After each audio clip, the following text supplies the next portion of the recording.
Hello, lovely humans. Welcome back to my channel. In today's video, we're going to be talking about a colossal catering screw up. And I do mean colossal. So you guys have been really loving and interacting the whole Wedding Planner Reacts videos that I've been doing for the AITA series, which is short for, if you don't know, Am I the A-hole, over on Reddit. And it got me thinking, why not explore r//wedding planning a little bit further. So without further ado, let's just jump right on into it. Today, for your discussion viewing pleasure, we have, is $1,000 refund enough? Catering disaster. I can tell you right now that if a caterer is offering $1,000 for a refund, my guess is it's not going to be enough. But let's reserve judgment until we get a little bit further into this, shall we? Okay.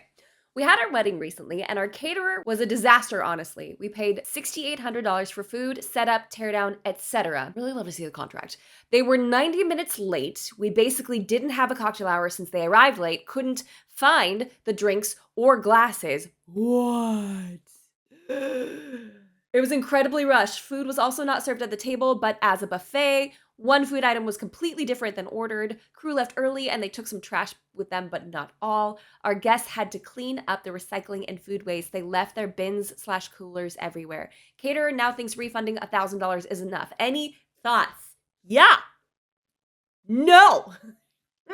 Okay, now to define whether it's or not $6,800 for food is enough, we would then need to define how many people, what kind of food, etc., etc. So let's just say that's still a decent budget. In the master plan, we do a breakdown of how much money goes towards each category. But let's say for the sake of conversation, they budgeted like we do over in the master plan, where we allocate 15% to catering, 3% to drinks, and 3% to dessert. I'm going to assume they're not the dessert people in this situation, but you did specifically mention drinks. So we're talking 18% of the budget. If my math skills prove correct, which they should, because we're currently homeschooling our daughters in this exact math situation to figure out percentages and whatnot. If 18% of the whole is $6,800, that would put your wedding budget somewhere in the neighborhood of $37,777. So we're talking just over a $35,000 budget. This is nothing to turn up your nose at. That is a massive amount of money. And if a caterer is charging this much, my guess is they're not just some rando off the street that's never done this before. That is a full-blown catering budget. I don't know how they would manage to do tableside service with that, but that doesn't matter. This is a full caterer. All right, so let's return back to this. I now think we're probably working with a $35,000 to $40,000 budget. Generally, that's my educated guess in this moment. They were 90 minutes late. We basically didn't have a cocktail hour since they arrived late. So that means that the guests, which if guests are bored or hungry or their temperature is off, if you don't tend to a guest's basic needs, they will not be enjoying themselves, right? That's one of the reasons that we really, really harp on making sure you have a good timeline, making sure you've thought everything out beforehand. So when it comes to your wedding day, you can just relax and your guests don't notice glaring flaws like this. And I'm sure this is salt in the wound for the OP, and I'm so sorry. You're like, I'm aware. But this is one of those reasons why we try really, really hard to get all of these potential issues addressed beforehand. Now, I don't think that OP could have known that this was going to happen. But my guess is there were some pretty disgruntled guests. My guess is there were some guests that were like, I'm going to leave because I'm hungry, or I'm getting antsy. And I'm sure the couple could just feel the tension in the air. And at that point, there's not much that you can do. Now, if they had a coordinator, this would be one of those moments where I recommend that the coordinator goes to the parent of one of the people getting married and be like, hey, what are your thoughts on me going to pick up chips and salsa? What are your thoughts on me going to grab something? Because that is a seriously long amount of time to try to figure out what to do with people and how to feed them. My guess is I don't know if there was a coordinator in this circumstance because it wasn't mentioned. But if it was me or my staff in this situation, I would say it's not our job to feed people, right? But it's our responsibility to make sure they're fed. So I would do my best to try to figure out, this is why wedding coordinators and wedding planners are such a good idea. If you need one and you want to make sure that guaranteed that they are well-trained, I'm going to go ahead and link my wedding planners that I personally train right up here. We've been running this program for a few years now. My hope is that you'll find someone really local to you so you can avoid situations like this. So guests are angry. They couldn't find the drinks or glasses. That is a huge, huge problem. I don't know if this means no water. I don't know if this means no lemonade. I don't know if this means no soda or pop, depending on where you are in the continental United States. You might call it something different. I don't know if this means no alcoholic beverages, but now we are just ratcheting up guest discontent. right? No one's gonna go on the dance floor if they don't have water to cool down. No one's gonna wanna stick around if there is no food and no water. This is single-handedly just deteriorating the event. Let's keep going. It was incredibly rushed. Food was also not served at the table, but as a buffet. I can understand how that's a shift, right? Sometimes buffet is cheaper, sometimes it's not. So I wouldn't necessarily know if you're gonna get a huge difference in cost expenses here. You'd have to see an itemized budget to really kind of get into that. But if they serve buffet, my hope is that they had enough food to go around, because usually you need more food for buffet style than you do if you're doing plated. So that would be a huge concern for me. Did everyone eat? Did everyone get enough food? Was anyone at one of the last few tables dismissed, totally screwed over because they didn't have food left over, or there wasn't enough? Or because I have been there, especially as a vendor at a wedding, there have been many times where they're like, all we have left is chicken. There's no salad. There's no bread. There's no rice. Congratulations, at least it's protein. It happens. And that's okay. As vendors, we have to deal with stuff like this sometimes, but like for a guest, that's super frustrating. One food item was completely different than ordered. Well, that's not a make or break deal in conjunction with everything else we've got going on. That is just compounding the problem. Crew left early and they took some trash with them, but not all. A lot of venues will actually require that people remove their trash at the end of the event. You can't have any trash. You can't throw it in the dumpsters. For whatever reason, usually it has something to do with the trash schedule of the venue. You can't just assume that you can throw everything away there. Also, what venues run into, a huge problem they run into, is wedding party members and or family members just chucking wedding stuff in there at the end of the event. So if they don't have a more frequent trash pickup or enough dumpsters, they will often say something like, you gotta take all the trash with you. We've seen this at quite a few like professional venues. We've also seen it at private estates because they don't have the capacity for trash. It's obnoxious. I hate when this happens, but it doesn't mean that we can ignore it. We still have to abide by it. So to hear that the crew left early and they took some trash with them, but not all, my guess is this got the couple into very hot water with the venue specifically because they needed to be taking their trash with them. Our guests had to help clean up the recycling and food waste. They left their bins and coolers everywhere. So here's the thing, like, what do you do with the leftover trash? Like, if that's the policy that the venue has in place, what do? Because I guess had to clean it up. Busing is so flipping overlooked when it comes to a wedding day. Everyone's like, my family members and friends will clean up. Will they? Like, this is a great example that they did. Congratulations. But most of the time, people don't show up to a wedding expecting to work unless you have let them know that that needs to happen, right?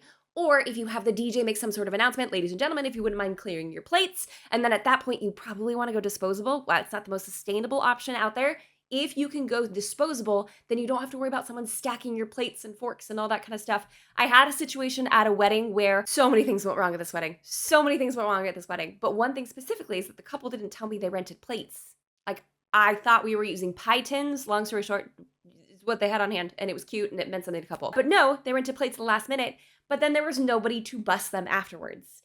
And my son was a newborn at this time, so my family had traveled with me for this event. It was chaotic, right? It was chaos. A lot of things weren't communicated well. Let's just say I made a lot of contract changes after this event, kind of tighten that up a little bit. But I was left having to do the busing. And all of the guests that were supposed to, like the volunteers that were supposed to come help, didn't. They took off. They went and enjoyed the party, as you know, most people are expecting to do at a wedding. So to get guests in there to help clean up, that's like a Herculean feat. That means things got really bad. And then they left their bins and coolers everywhere. That's what I'm seeing between the lines here is that the venue is also probably particular about what is left behind. So catering thinks refunding $1,000 is enough. Any thoughts? It is not enough. It is not enough. Their commitment was to 2 different meal times, so to speak, appetizers and a full meal, right? Missing cocktail hour alone is a big problem because what they've effectively created here is a very discontented group of humans who are hungry, who are made to wait around for food, which is super frustrating. They missed the entire cocktail hour. I mean, there may or may not have been any drinks or glassware to drink the drinks out of. I don't know. I don't know if there's disposable. I don't know. Personally, I think that you need to ask for a way steeper refund. But let's go ahead and jump on into the comments and see what other Redditors are saying. Yikes, I'm so sorry that happened to you. I would go line item by line item in your contract and see where there is grounds for a breach of contract. Yes! If you take nothing away from this video, read your contracts. Read them. There is a joke in the wedding industry that none of our clients ever read our contracts unless they're lawyers. You need to read them. They're there for a reason. They could save your hiney in a moment like this and get you a lot of money back. All right. Reading this at face value seems like you missed out on more value than $1,000 and should be entitled to more, but it all comes down to how your contract was written. Read your contract. Can you put a value amount on cocktail hour that you missed? I.e., for example, were you anticipating 100 drinks served at $5 per drink, but because of the lack of glassware, you weren't able to serve any? Was glassware included in your contract? Or was this a venue/other vendor miscommunication? There should be price differences from a family style or a plated service versus a buffet. True, but remember what I said earlier, sometimes it kind of comes out as a wash because buffet requires more food. But then again, I don't have much confidence in this caterer because my guess is if they switched from plated to buffet, they didn't have enough food. Also, how do they know to show up with chafing dishes instead of plated? I don't, okay. Okay, what was the value of the missed food item? That should be refunded, i.e. if it was a past app at $3 per person at 50 people, you should be refunded that entire amount because contractually that item was not fulfilled. How early did they leave? What was the time equivalent for labor hours missed, and how does that equate to dollars? This is smart. I like how this person is phrasing all this because we can get all emotional about this. We can go back and be like, you ruined my wedding day. I don't think it's wrong to say that. Like, they were horrible. And I'm sorry I didn't lead with this. Like, that sucks, and I'm so sorry. That's rotten. That's horrible. And we've actually had a similar situation to this, and it was brutal. And it was really hard to deal with, both as a planner and then watch my couple go through it. I don't know where I was going before this, but I just want to commiserate with you for a sec. What was the value of the labor you and your guests had to provide? Be clear and concise with what the value of what you missed out on is worth, based exclusively on the language in your contract, and be firm in what you are asking to be refunded. I know that's a lot of additional labor on top of the stress of this vendor messing up so badly, but I hope they will be reciprocal to push back. Worst case, you can look into small claims court. Good luck. The OP says, will do, thank you. That's about a 15% refund. Did they give reasoning why there were so many issues? OP says, not really. Only that a mysterious unknown person changed the timeline. That doesn't change the food. That doesn't change the style of service. That doesn't change where the glassware is put or where the drinks are put. So sure, maybe that explains for some tardiness, but everything else, no ma'am. This person responds, a mysterious unknown person changed the timeline. I interpret that as, we screwed up, but we don't want to admit it because we'd be liable. Yeah. That tracks. It was your wedding day, arguably one of the most important days of your life. I'd ask for a full refund, threaten small claims court, and settle for 50% off. I don't know. I wonder if I'd push for more, to be totally honest. Let's keep reading. A judge would more likely make it 100% off, especially when they can't produce the mysterious unknown person. Change the timeline so that they got there late, left early, didn't serve the food that they were supposed to, in the way they were supposed to, then left without cleaning up. That sounds like they pulled a completely different contract, not that someone changed the timeline. You lost out on multiple hours of work from them, food, drinks, so no, $1,000 is not enough. Ooh, catering company owner over here. Good. Let's get the insight of a professional. Not that everyone else isn't helping, but I'd love to hear their take on this. 1, did your contract specify buffet or table service? 2, was there a service fee? 3, did they have appetizers for your cocktail hour? 4, is there a clause in the contract for replacement items in the event of a supply shortage? Ooh, that's good. I didn't even think about that. 5, go through your entire contract. Are there times for arrival, service, etc.? Honestly, there's no excuse for this kind of awful service. Good. I'm glad you and I agree on that one. They are most likely in breach of contract on several areas here. Have a lawyer write a letter for a full refund. That usually is enough to get these places to comply. At minimum, a refund of all service fees, delivery fees, gratuity, etc. A refund of cost of appetizers if they did not provide them on scheduled time. 50% refund on dinner if it was contracted to be plated and was buffet style. If I effed up this bad, I would be providing a full refund. If anyone else has questions as to what to look out for in a catering contract, feel free to ask. I'd be glad to give advice. God bless you for doing the Lord's work. And OP said, thank you. I'm still waiting to hear back. From what I can see, most of the other comments are of the same nature, in the same vein. I think we're all in agreement here that $1,000 is not enough. I'm so sorry you're going through this. If you're watching this and you're like, shoot, like, what if my catering company does this? What am I supposed to do? If this is not the biggest argument for hiring a day of coordinator, I don't know what will be. I really don't. Because that is the person who is trained to step into action when something like this goes down. I mentioned this earlier. We had a situation where a caterer was quite late. We thought they were going to cook on site. They ended up being hours later than they were supposed to be and showed up right as the ceremony was starting, and the driveway was literally right behind where the couple was getting married. Like, the altar was right there. And I wouldn't let them come through the gate, and they got really mad, so they started passing their food up over the garden wall. When we were in damage control mode before they got there, I had fully prepared to enlist the help of some of the family members and friends to go to a local grocery store, pick up some steaks, get some chips and salsa. We were already starting to formulate a plan, and we were already figuring out whose card we're going to put this on, because the caterer, as much as I was trying to contact them repeatedly, which I'm sure someone was trying to do in your stead here as well, they kept they kept lying about when they were going to show up. So because I was there, we had a backup plan that we were ready to implement instantaneously if we needed to. It was an Airbnb style wedding that, by the grace of God, had a working kitchen. Most venues would not have that. They'd only have like a prep space, had a barbecue outside, and there was a Ralph's like 2 miles away, which is honestly kind of a miracle because it's out in a place called 29 Palms, which is the middle of nowhere in the desert of California. There's nothing in 29 Palms at all. So no wedding day is going to be perfect at all. There's some things that we can't avoid. There's some things that we can't manage.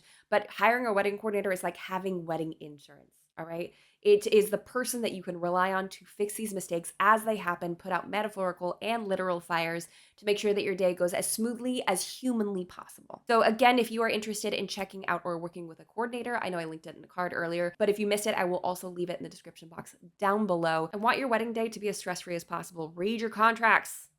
Hire a coordinator if your budget allows. If not, have a point person that can tackle this for you, because you do not want to be the person wading through all of this.